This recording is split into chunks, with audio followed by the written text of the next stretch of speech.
Hi, in this video we will learn how to write T in Microsoft Word, like 8th, 9th or 10th. We will look at 3 easy methods to do this. Method 1, using equation.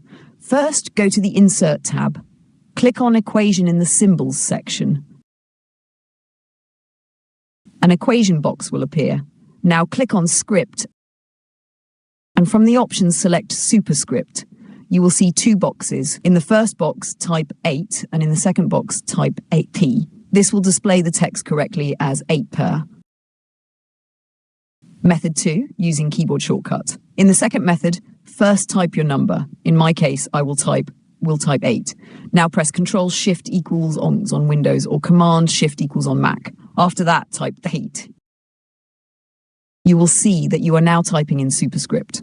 To return to normal text, press Ctrl-Shift equals on Windows or Command-Shift equals on Mac again.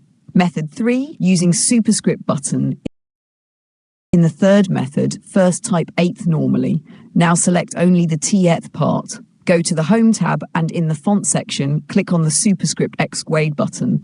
The selected text will turn into Superscript. To learn more useful tutorials, watch my other videos. Thanks for watching and subscribe.